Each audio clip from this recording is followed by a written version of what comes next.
My brother, who took our sibling's fiancée and fractured our family, believed we would forgive him, until karma intervened, and one sentence altered the course of everything. I've always felt that my family stood apart, not in a grand, cinematic fashion, but rather in the closeness we shared during my upbringing. There existed an unvoiced principle of loyalty, instilled in us by our parents, as though it were the paramount virtue of existence. The saying that blood runs thicker than water served as the unspoken creed of the family. Our parents often reminded us that once they were no longer around, the only ones we could genuinely depend on were one another. They employed a rather unusual method to impart lessons on loyalty that, in retrospect, seemed quite extreme in our household. The act of betrayal was a heavy burden. It mattered not who had erred. The consequence of one sibling's confession meant that both would face the wrath of our parents. For instance, should Brandon take some candy and I decide to inform on him, we would both forfeit our television privileges for an entire week. My mother would often remark that the issue lies not with the candy itself, but rather with the shattered trust as a child. It eluded my comprehension, yet now clarity has dawned upon me. They were not aiming to cultivate flawless children. They endeavored to cultivate a family bond that would endure through all trials and tribulations. What's remarkable is that it truly succeeded. My siblings and I were inseparable as we grew up together. There stands Brandon, the eldest at 29, who has always exuded a golden aura. He embodied the quintessential firstborn son, exuding athleticism, popularity, and charm. He was the person that everyone aspired to emulate or be in the company of. Next, we have my older sister Lauren, age 26, who stands out as the most composed among us all. She is the person you turn to when seeking guidance or assistance in navigating the complexities of your life. Nathan, at the age of 25, stands as my dearest sibling. He possesses a serene demeanor, not born of shyness, but rather a deep contemplation. And then there's me, the youngest at 22, who likely knows far too much about everyone's entanglements because I'm the one they all turn to for a listening ear. Among us all, Nathan consistently carried the weight of having the most to demonstrate. He lacked the innate talent of Brandon and the academic brilliance of Lauren. All that he accomplished was the result of his relentless effort. As Brandon glided effortlessly through existence, Nathan toiled diligently in hopes of being recognized. It seems that is the reason for our deep connection, that I witnessed the depth of his effort, and my admiration for him grew profoundly because of it. Brandon, however, was merely a guy from back then. The star quarterback, who captured the heart of the head cheerleader, managed to excel in his math tests with remarkable ease. Even as a child, he possessed a certain aura, as if he were meant for greater destinies.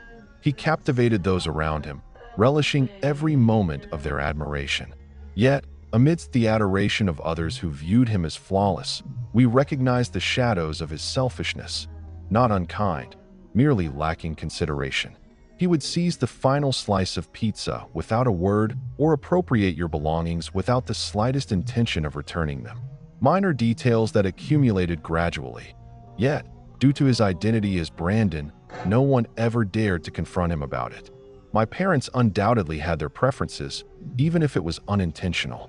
In their eyes, Brandon was infallible. Should he find himself in trouble at school, it would be the teacher's shortcoming for failing to grasp his true nature. If he took it easy at home, they would claim he was merely fatigued from football practice. In stark contrast, Nathan found himself battling for each fleeting moment of recognition. When he brought home a B on his report card, my dad would inquire why it wasn't an A. Should he secure a spot on the basketball team, Brandon would quip that his role was merely to occupy the bench. It was evident that Nathan was in pain, despite his attempts to mask it with laughter. In spite of everything, Nathan held Brandon in the highest regard, that he yearned intensely to make an impression, to be regarded as a peer. He dedicated himself to his workouts with unwavering commitment, striving to match Brandon's impressive physique, and even became a member of the same gym. He would turn to Brandon for guidance on matters of the heart. Despite the fact that Brandon's counsel was consistently misguided, it seemed as though Nathan was in pursuit of an unattainable ideal, striving to demonstrate that he was equally skilled, if not superior. Truthfully, It seems that Brandon relished the admiration Nathan had for him. It nourished his sense of self-importance. For a time, all appeared to be well. Nathan carved his own path, excelling in his career and crafting a life that filled him with pride. It was then that he encountered Vanessa. Vanessa was, in every sense, the ideal match for Nathan. That was the prevailing belief among us all back then.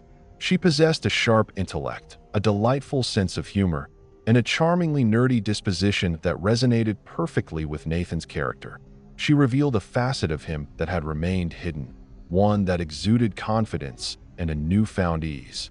When he knelt down and proposed to her after 2 years of dating, we were all filled with joy. He was the pioneer among us to become engaged, marking a significant milestone for the entire family.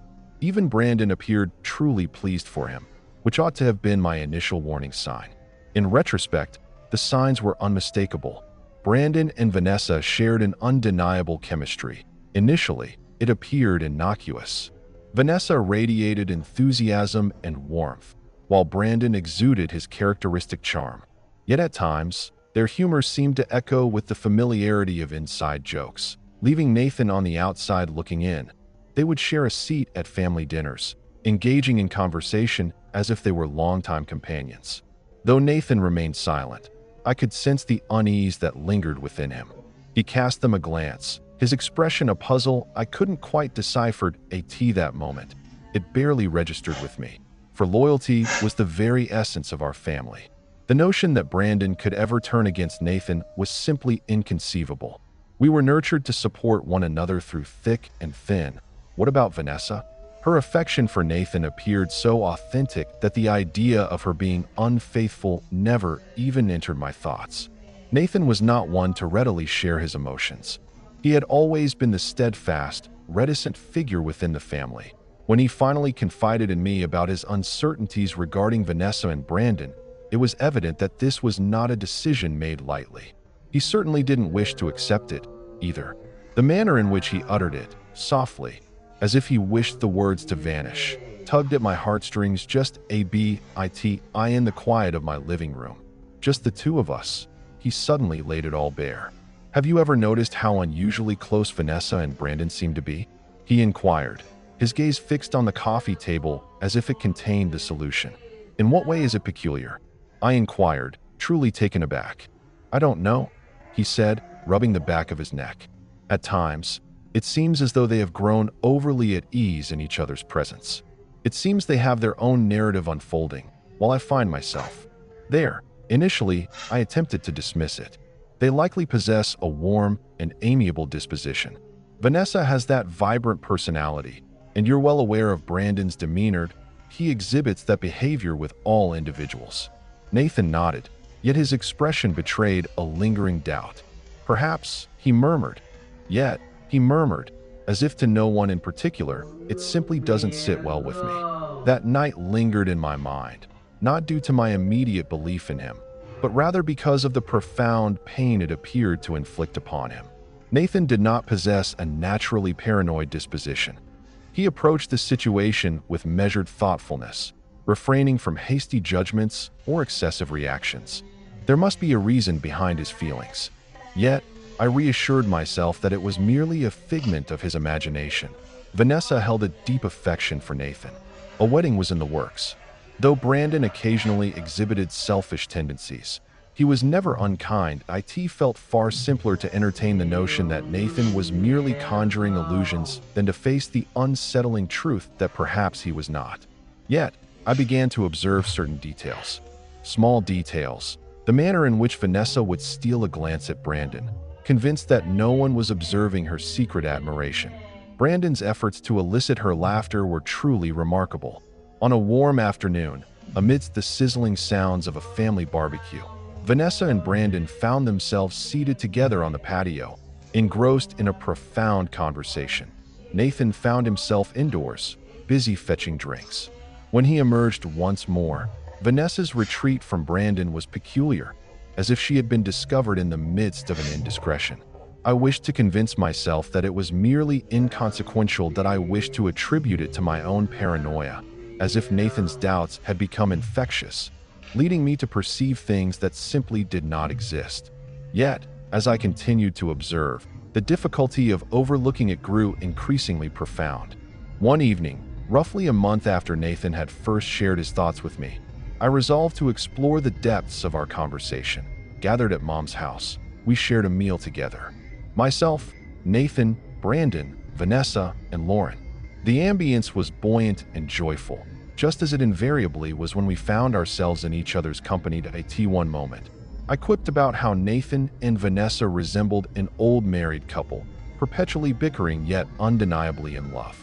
Amidst the laughter that filled the room, I couldn't help but observe that Vanessa's chuckle seemed somewhat strained.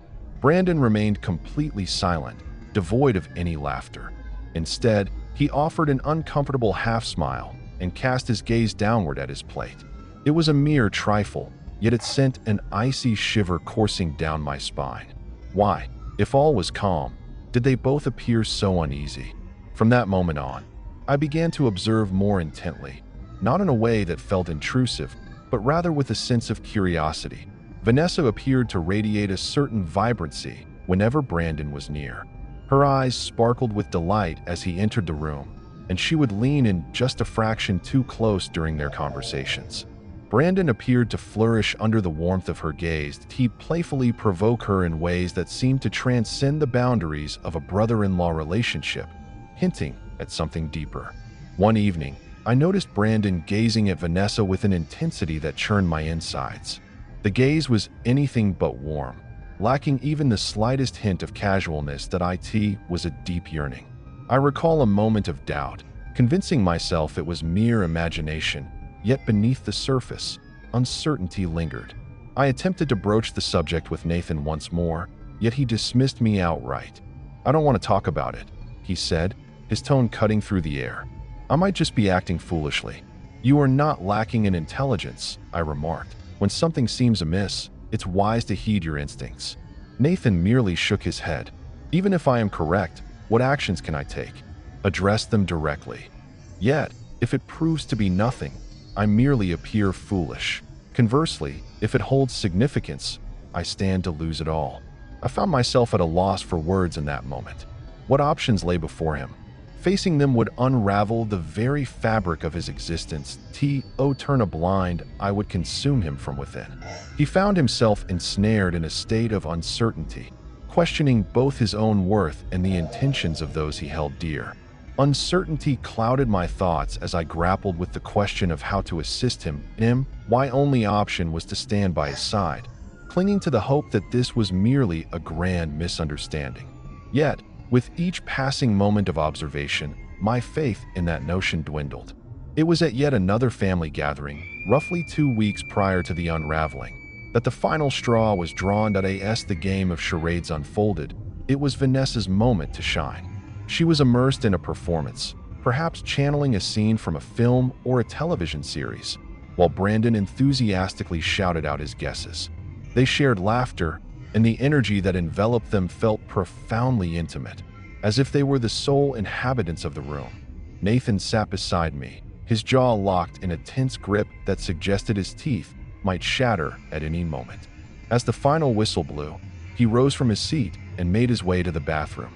He was gone for what felt like an eternity. That evening, my mind was consumed by the dynamics between Vanessa and Brandon. It transcended mere friendliness, lacking even the slightest hint of flirtation. It felt as though they shared a connection that transcended the boundaries of propriety. I yearned to convince myself of my error, yet within the depths of my being, I knew the truth. It seems to me that Nathan was aware of it as well. In retrospect, I find myself wishing I had spoken up earlier. Perhaps had I taken another path, the outcome might have unfolded in an entirely different manner. Perhaps I could have alleviated some of the suffering that awaited Nathan. Yet, in that moment, fear held me captive, preventing me from challenging the status quo, from confronting the reality before me. And then, inevitably, the truth emerged. It began as an ordinary day, just like any other. I was not even present when it occurred. In the stillness of the night, I received a call from Nathan, his voice trembling in a way that was utterly unfamiliar to me. At first, he seemed incomprehensible, as if his words were stumbling over themselves, and I could sense the turmoil in his voice through the phone. All I managed to grasp were the names Vanessa and Brandon, intertwined with the notion of betrayal. When I arrived at his place, he was slumped on the couch, his head buried in his hands, appearing as though he had just been run over by a truck. On the floor, an empty beer bottle rested, while his phone lay face down on the coffee table, as if it had turned against him as well. When he finally raised his gaze to meet mine, his eyes were a deep shade of red and swollen, unmistakably a testament to the tears that had flowed for hours on end. "She departed," he uttered, his voice strained. "What do you mean, she has departed? Where has she vanished to?" I inquired, attempting to assemble the fragments of understanding. To Brandon's, he uttered the name as if it caused him tangible pain. She confessed her love for him, revealing that her feelings had been steadfast all along. The atmosphere seemed to drain away, leaving an unsettling silence in its wake. I took a seat beside him, utterly astonished that I found myself at a loss for words. This was more than a mere altercation or the conclusion of a relationship. This was our brother, the very same individual who was meant to stand by Nathan, the one we all grew up placing our unwavering trust in. How could he possibly engage in such an act? She confided in me that she had been sharing her nights with him for months, Nathan said, his voice trembling.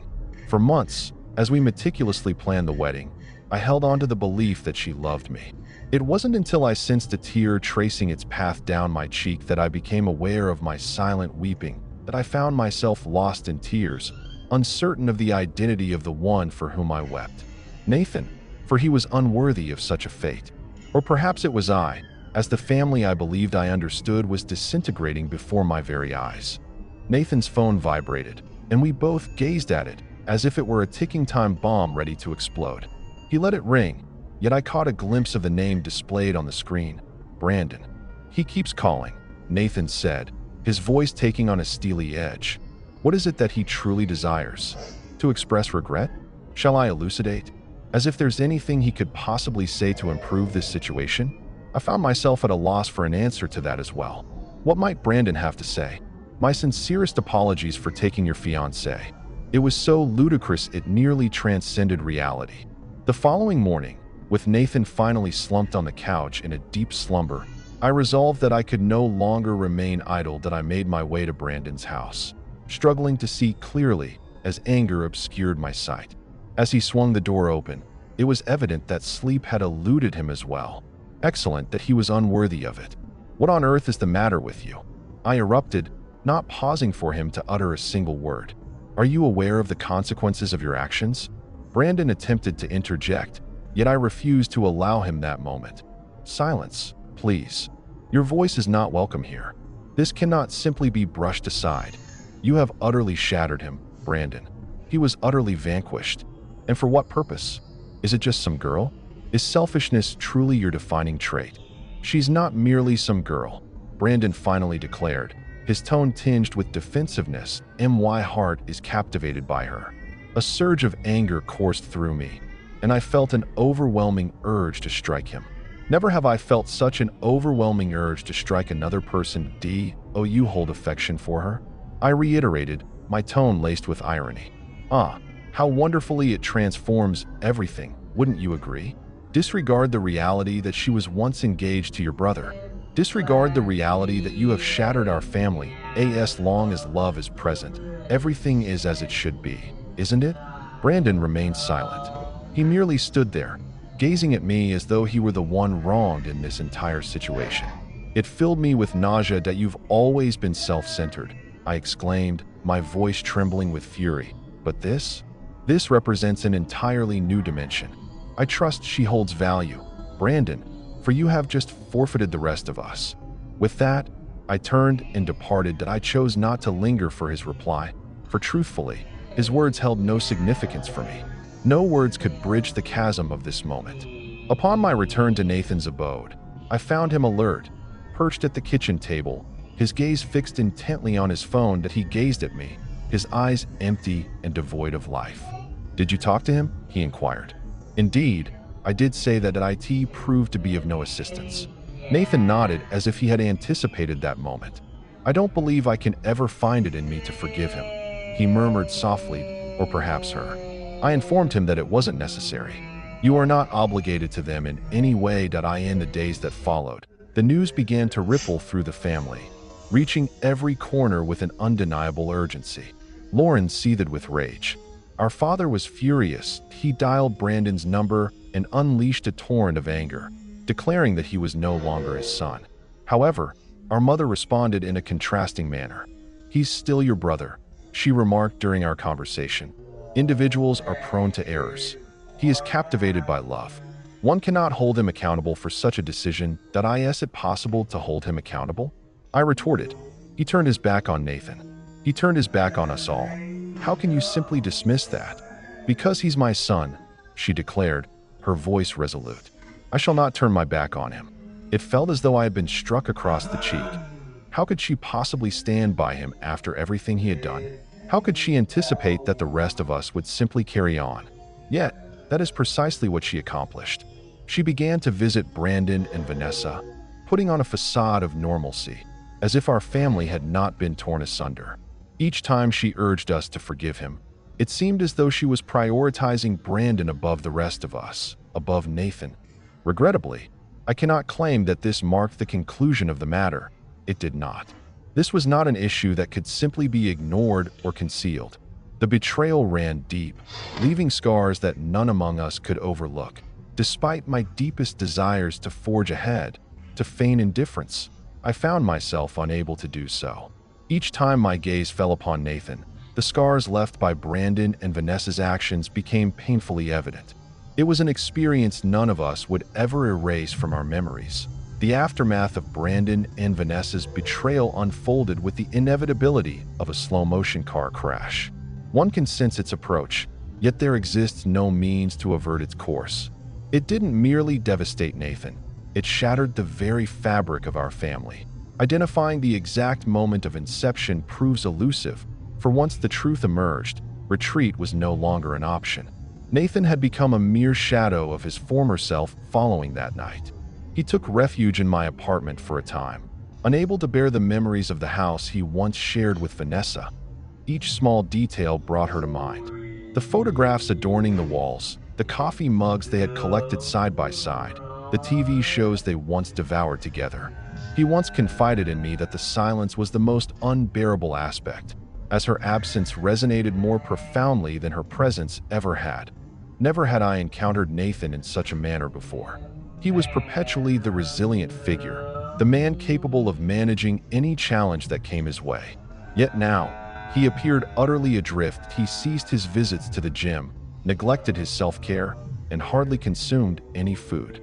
I made an effort to coax him out of the house, even suggesting a simple stroll around the block, yet he showed no interest. He would settle onto my couch, eyes fixed on the television, though his attention lingered elsewhere. As his phone vibrated softly on the table, Brandon continued to call persistently.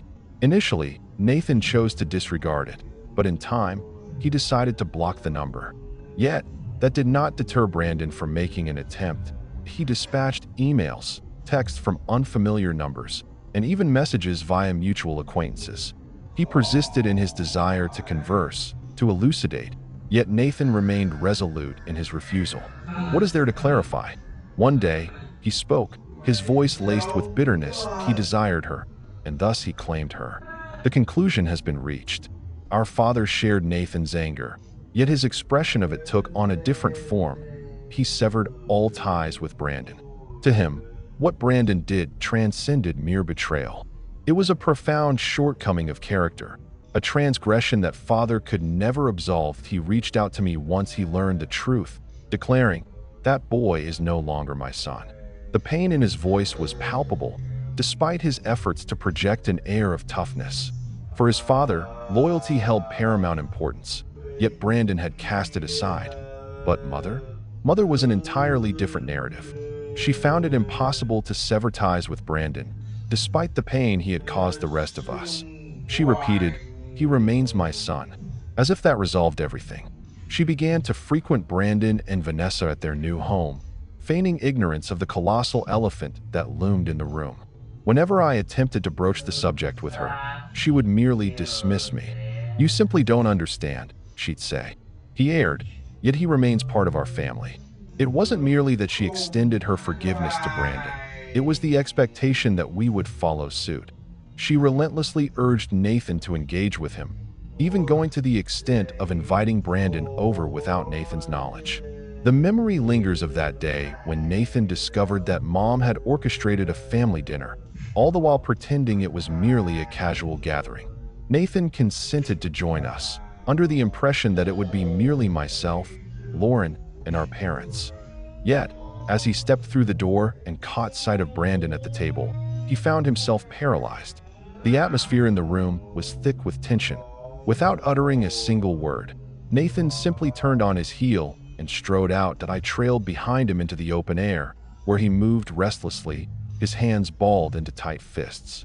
What could have prompted her to take such a step? He inquired, his voice trembling with fury. What could possibly lead her to believe that this is acceptable? No answer came to me. All I could do was share the truths I knew he needed to hear, that he wasn't losing his mind, that his feelings weren't an overreaction, and that he had every right to sever ties with Brandon if that was essential for his healing. Following that, Nathan ceased all communication with Mom entirely. It was not a moment of grand theatrics. There were no heated arguments or sorrowful farewells. He simply ceased to answer her calls that IT seemed to wound him deeper than he revealed. Yet he found himself unable to endure her relentless efforts to mend his relationship with Brandon. It seemed as though she was unable to grasp that certain matters are beyond repair. Lauren approached the situation with a distinct demeanor. Her fury simmered beneath the surface, expressed in a composed and deliberate manner. In a single, blistering phone call, she laid bare her thoughts on Brandon, leaving no room for misunderstanding, before promptly blocking his number. She continued to converse with her mother, yet the bond between them grew increasingly tense. Whenever Mom mentioned Brandon, Lauren would quickly cut her off. "He is no longer a part of my world," she confided to her once. "Cease your efforts to summon him once more." I found myself positioned somewhere in the midst of it all. Forgiveness eluded me when it came to Brandon, yet severing ties with my mother seemed equally impossible, despite the sting of her betrayal lingering in my heart. She persisted in her attempts to be the peacemaker, yet her efforts only seemed to exacerbate the situation.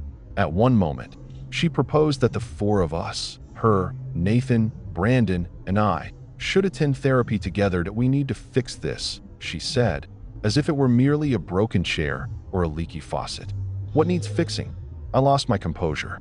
"Nathan is not in need of therapy with Brandon. Brandon ought to reflect deeply and acknowledge that he is the source of the issue." After that, she chose not to mention it again. The ultimate turning point arrived when Brandon and Vanessa decided to get engaged. I find myself pondering what I truly anticipated.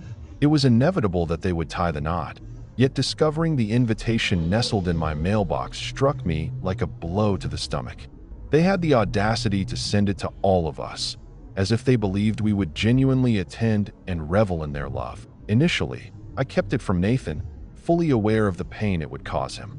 Yet, the truth emerged when Mom inadvertently mentioned it during one of her infrequent phone calls with him. She advised me to leave. Nathan informed me, his tone devoid of emotion, that it was time to let go. Isn't that hard to fathom? Regrettably, I could. For months now, Mom had been repeating the same words to both Lauren and me. "Family is family," she repeated, as if those words could somehow mend everything. We all chose not to attend the wedding. Neither I, nor Nathan, nor Lauren, and certainly not Dad. Mother, naturally, attended. She even shared photos on Facebook, her smile suggesting that all was well. Upon seeing them, a profound sense of unfamiliarity washed over me, leaving me to question if I truly knew her at all. Ultimately, the repercussions extended far beyond Brandon and Vanessa. It revealed the fissures that lay bare within our family, the allegiance we believed we possessed, but ultimately did not. That Brandon's treachery ignited the flames, yet it was my mother's denial of the harm that fanned them further. And now, everything feels different.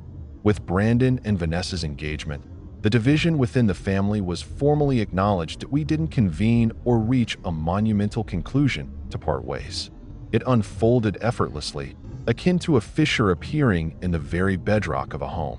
The harm had been inflicted, and retreat was no longer an option. That as Brandon and Vanessa embarked on their new journey, the rest of us grappled with the challenge of charting a course through the remnants of our own lives. Nathan, quite understandably, faced the greatest challenge. He often kept his emotions to himself, yet the burden he bore was palpable. That he had transformed into someone entirely different. Once, he was a driven, confident individual, ready to tackle any challenge that came his way. Now, however, it seemed as if he was merely existing, moving through life without purpose. The cycle of toil, rest, and the relentless return to duty. He had ceased to speak of the future, no longer bringing up any of the things that once ignited his enthusiasm. A fragment of him seemed to have been taken away, leaving him in a state of uncertainty about how to reclaim it. Each of us adapted in our own unique manner. Father grew increasingly aloof, his warmth fading into a chilling distance. He had never been one to openly express his feelings, but following Brandon's betrayal, it seemed he constructed an even more formidable barrier around himself. He turned a blind eye to the presence of Brandon and Vanessa.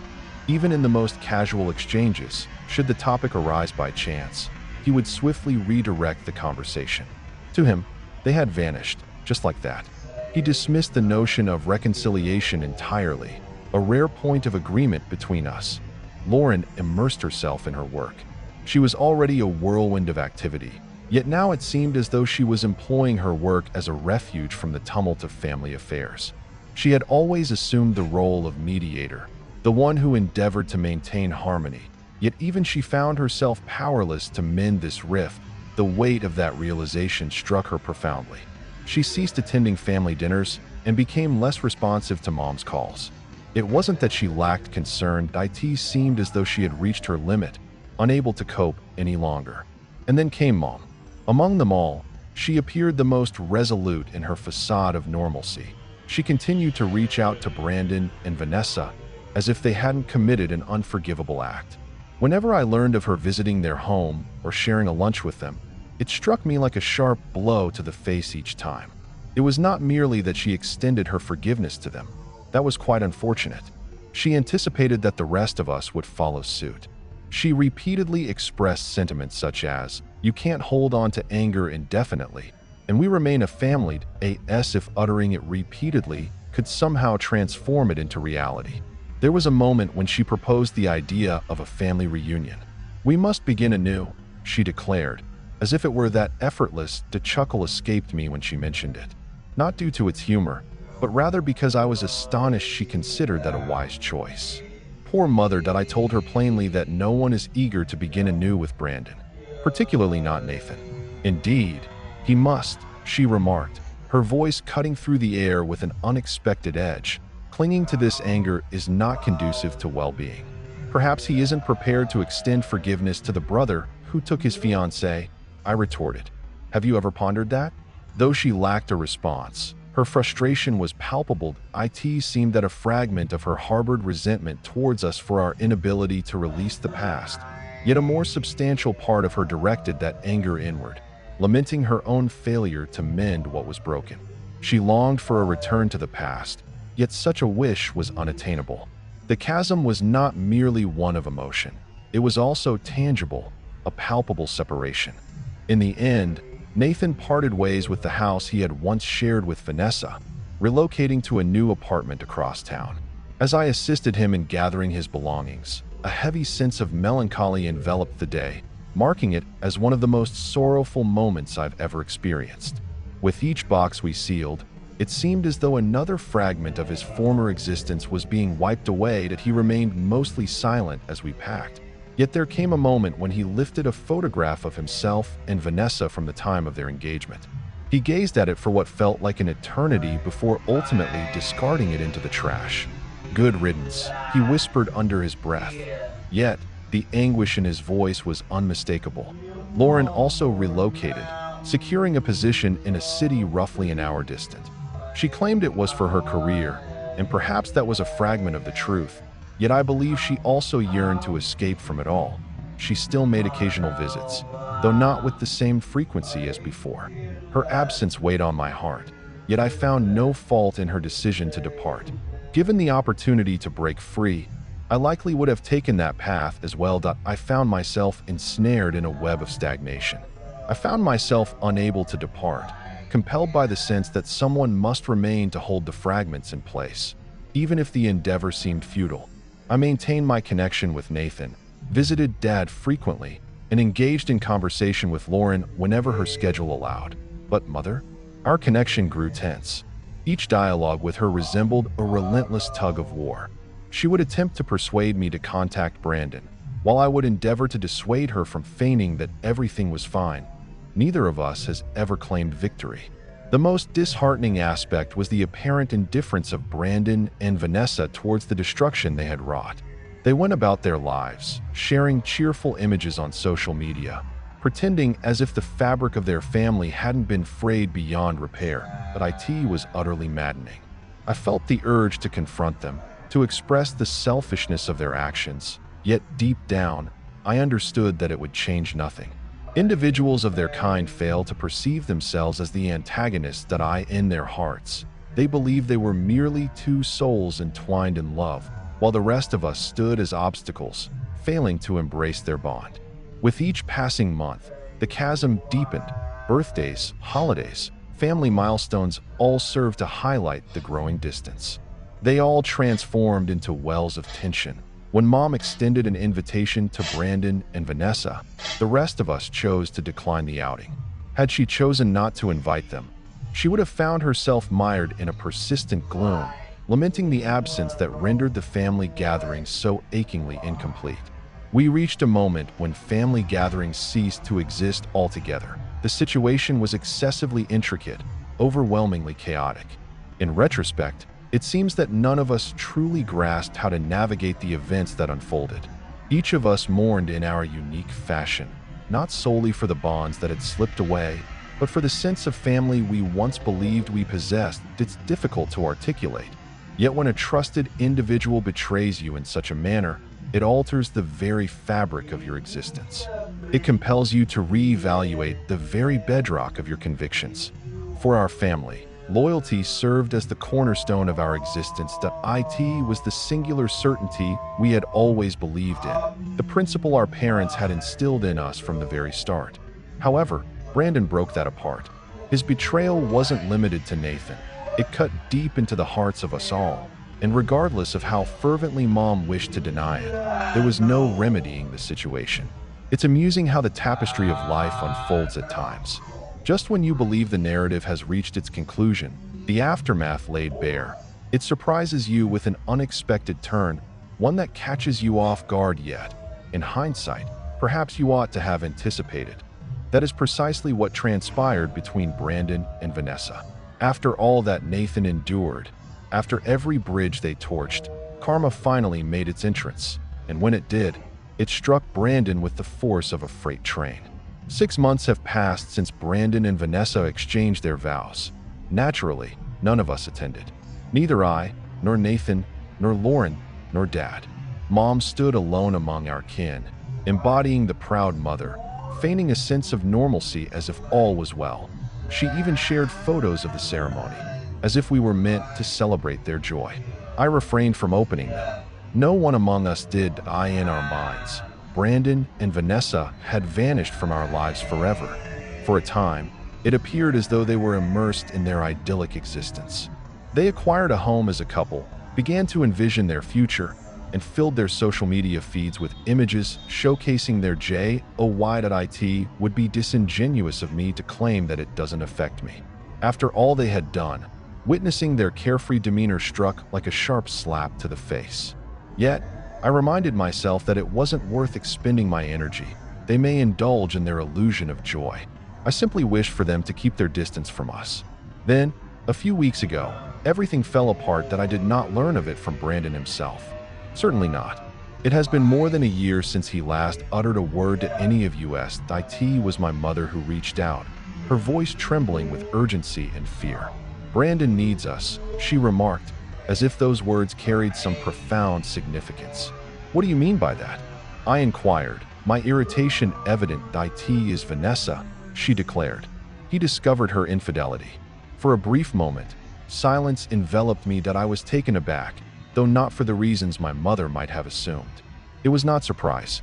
It was akin to a shadowy delight that it struck me as rather ironic, don't you think?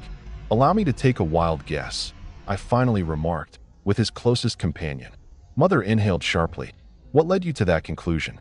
I found myself laughing, truly laughing, despite the fact that it may not have been the appropriate response. For that was precisely what he had done to Nathan, I remarked.